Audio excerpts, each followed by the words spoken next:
The Peasant Marey.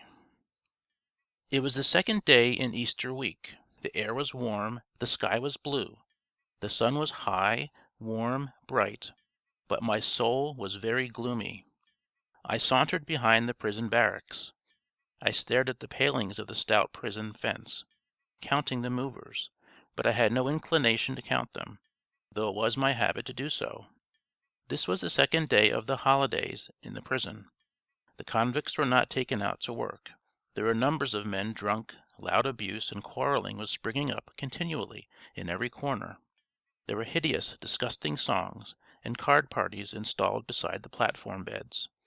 Several of the convicts who had been sentenced by their comrades for special violence to be beaten till they were half dead, were lying on the platform bed, covered with sheepskins till they should recover and come to themselves again.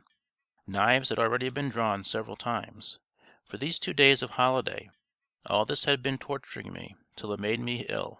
And indeed I could never endure without repulsion the noise and disorder of drunken people, and especially in this place.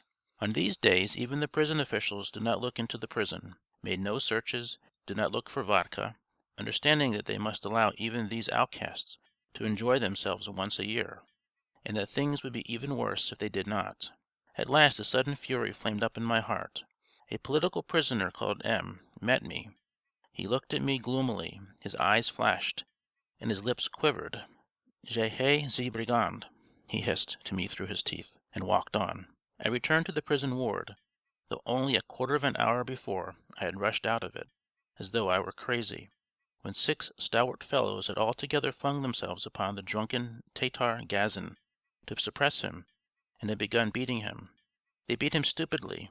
A camel might have been killed by such blows, but they knew that this Hercules was not easy to kill, and so they beat him without uneasiness. Now on returning, I noticed on the bed in the furthest corner of the room Gazin lying unconscious, almost without sign of life. He lay covered with a sheepskin, and everyone walked around him, without speaking, though they confidently hoped that he would come to himself next morning. Yet if luck was against him, maybe from a beating like that, the man would die. I made my way back to my own place opposite the window with the iron grating, and lay on my back, my hands behind my head, and my eyes shut. I like to lie like that. A sleeping man is not molested, and meanwhile one can dream and think.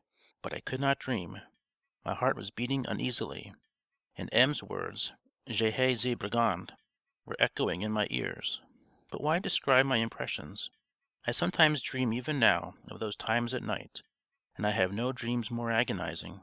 Perhaps it will be noticed that even to this day I have scarcely once spoken in print of my life in prison. The House of the Dead I wrote 15 years ago in the character of an imaginary person, a criminal who had killed his wife. I may add, by the way, that since then very many persons have supposed, and even now maintain, that I was sent to penal servitude for the murder of my wife. Gradually I sank into forgetfulness, and by degrees was lost in memories. During the whole course of my 4 years in prison, I was continually recalling all my past, and seemed to live over again the whole of my life in recollection. These memories rose up of themselves. It was not often that of my own will I summoned them. It would begin from some point, some little thing, at times unnoticed, and then by degrees there would rise up a complete picture, some vivid and complete impression. I used to analyze these impressions, give new features to what had happened long ago, and best of all, I used to correct it continually. That was my great amusement. On this occasion I suddenly for some reason remembered an unnoticed moment in my early childhood, when I was only 9 years old, a moment which I should have thought I had utterly forgotten. But at that time I was particularly fond of memories of my early childhood. I remembered the month of August in our country house, a dry bright day, but rather cold and windy. Summer was waning, and soon we should have to go to Moscow to be bored all the winter over French lessons, and I was so sorry to leave the country. I walked past the threshing floor, and, going down the ravine, I went up to the dense thicket of bushes that covered the further side of the ravine as far as the copse, and I plunged right into the midst of the bushes, and heard a peasant ploughing alone on the clearing about 30 paces away. I knew that he was ploughing up the steep hill, and the horse was moving with effort, and from time to time the peasant's call, "Come up!" floated upwards to me.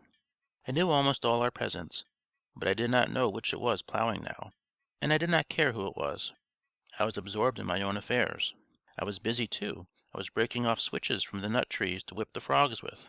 Nut sticks make such fine whips, but they do not last, while birch twigs are just the opposite. I was interested, too, in beetles and other insects. I used to collect them. Some were very ornamental. I was very fond, too, of the little nimble red and yellow lizards with black spots on them. But I was afraid of snakes. Snakes, however, were much more rare than lizards. There were not many mushrooms there. To get mushrooms one had to go to the birch wood, and I was about to set off there. And there was nothing in the world I loved so much as the wood with its mushrooms and wild berries, with its beetles and its birds, its hedgehogs and squirrels, with its damp smell of dead leaves which I loved so much. And even as I write, I smell the fragrance of our birch wood. These impressions will remain for my whole life. Suddenly, in the midst of the profound stillness, I heard a clear and distinct shout. "Woof!" I shrieked and, beside myself with terror, calling out at the top of my voice, ran out into the clearing and straight to the peasant who was ploughing. It was our Peasant Marey. I don't know if there is such a name, but every one called him Marey. A thick-set, rather well-grown peasant of 50, with a good many grey hairs in his dark brown spreading beard. I knew him, but had scarcely ever happened to speak to him till then. He stopped his horse on hearing my cry, and, when breathless, I caught with one hand at his plough, and with the other at his sleeve. He saw how frightened I was. "There is a wolf!" I cried, panting. He flung up his head, and could not help looking round for an instant, almost believing me. "Where is the wolf?" "A shout! Someone shouted 'Wolf!'" I faltered out. "Nonsense, nonsense! A wolf? Why, it is your fancy. How could there be a wolf?" he muttered, reassuring me. But I was trembling all over, and still kept tight hold of his smock frock, and I must have been quite pale. He looked at me with an uneasy smile, evidently anxious and troubled over me. "When you have had a fright, eh? Eh?" He shook his head. "There, dear, come, little one, eh?" He stretched out his hand, and all at once stroked my cheek. "Come, come, there! Christ be with you! Cross yourself." But I did not cross myself. The corners of my mouth were twitching, and I think that struck him particularly. He put out his thick, black-nailed, earth-stained finger and softly touched my twitching lips. "Eh, there, there!" he said to me, with a slow, almost motherly smile. "Dear, dear, what is the matter? There, come, come!" I grasped at last that there was no wolf, and that the shout that I heard was my fancy. Yet that shout had been so clear and distinct. But such shouts, not only about wolves, I had imagined once or twice before, and I was aware of that. These hallucinations passed away later as I grew older. "Well, I will go then," I said, looking at him timidly and inquiringly. "Well, do, and I'll keep watch on you as you go. I won't let the wolf get at you," he added, still smiling at me with the same motherly expression. "Well, Christ be with you. Come, run along then." And he made the sign of the cross over me, and then over himself. I walked away, looking back almost at every 10th step. Mary stood still with his mare as I walked away, and looked after me and nodded to me every time I looked around.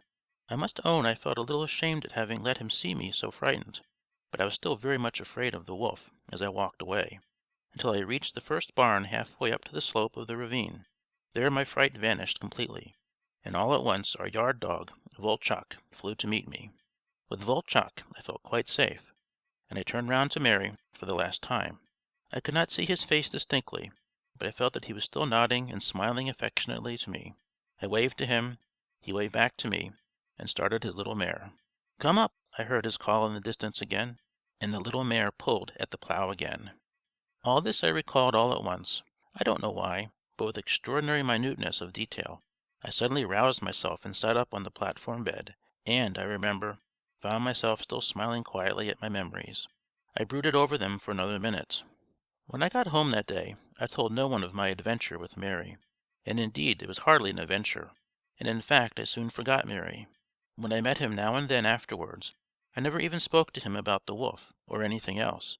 And all at once now, 20 years afterwards in Siberia, I remembered this meeting with such distinctness to the smallest detail. So it must have lain hidden in my soul, though I knew nothing of it, and rose suddenly to my memory when it was wanted. I remembered the soft motherly smile of the poor serf, the way he signed me with the cross and shook his head. "There, there, you have had a fright, little one.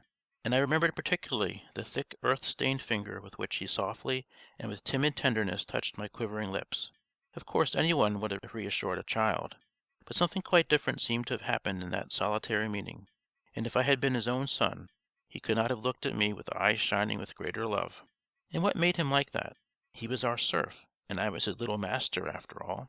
No one would know that he had been kind to me, and reward him for it. Was he, perhaps, very fond of little children? Some people are.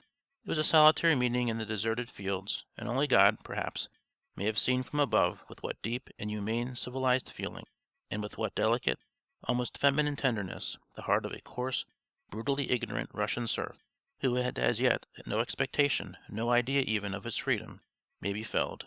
Was not this, perhaps, what Konstantin Aksakov meant when he spoke of the high degree of culture of our peasantry? And when I got down off the bed and looked around me, I remember I suddenly felt that I could look at these unhappy creatures with quite different eyes, that suddenly by some miracle all hatred and anger had vanished utterly from my heart. I walked about, looking into the faces that I met, that shaven peasant branded on his face as a criminal, bawling his hoarse drunken song, maybe that very Mary. I cannot look into his heart. I met M. again that evening. Poor fellow! He could have had no memories of Russian peasants, and no other view of these people but Je hais ces brigands. Yes, the Polish prisoners had more to bear than I. That was another timeless classic.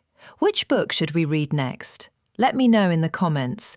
And don't forget to like, share and subscribe. We have new classics dropping every week. Press the bell icon to stay updated. Happy listening!